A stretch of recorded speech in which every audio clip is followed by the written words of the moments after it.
Will you make the possibility of leaving the ECHR part of the next Conservative manifesto? Now, I'm not going to get into the manifesto, but I can be very clear, and I have been repeatedly.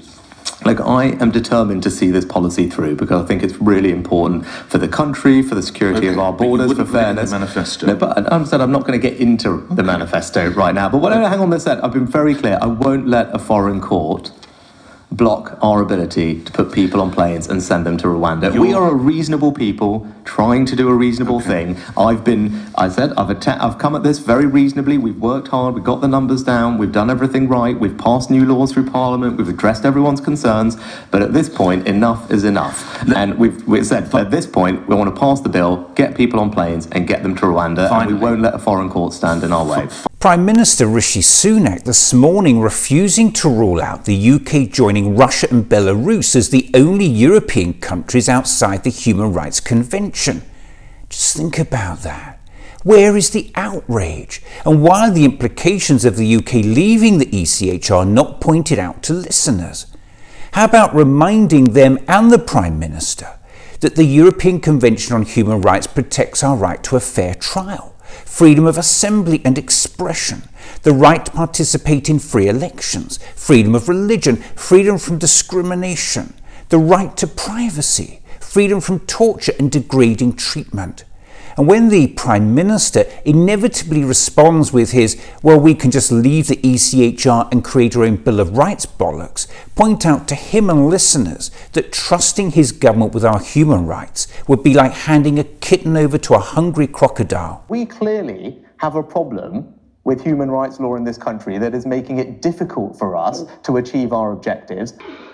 According to International Human Rights Watch, the UK could soon make the list of countries that abuses rather than protects human rights thanks to this government's outright onslaught on the rights of its own citizens. Just think about that. During the past 18 months, Sunak's government has robbed millions of workers of their right to strike, locked millions of people out of the electoral process, and stripped back our right to protest about it all. How about pointing all this out? As for this, I've been very clear, I won't let a foreign court block our ability to put people on planes and send them to Rwanda. The European Court of Human Rights is not a foreign court. It's an international court which we signed up to. Yet the Prime Minister was allowed to repeat this bollocks again unchallenged. And we won't let a foreign court stand in our way. It was an appalling and deliberately inflammatory and divisive choice of language from the Prime Minister. And when it comes to tackling illegal migration, I'm battling the Labour Party and everyone else to get our Rwanda bill through Parliament. Well, how about pointing out to the Prime Minister and listeners that a damning parliamentary report from the Cross-Party Joint Committee on Human Rights has just found his controversial Rwanda bill is fundamentally incompatible with the UK's human rights obligations, erodes the protections laid down in the Human Rights Act, contravenes parts of the European Convention on Human Rights, and falls short of the UK's commitment to comply with international treaties.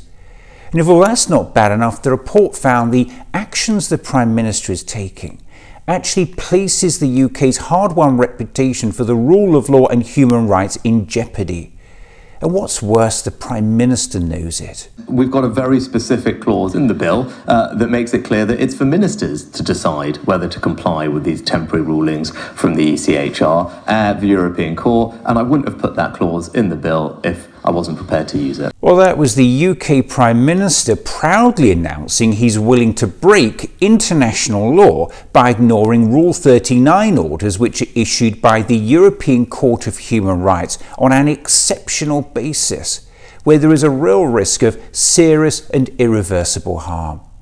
His government's own legal advice states that failing to comply with Section 39 orders would be a breach of international law.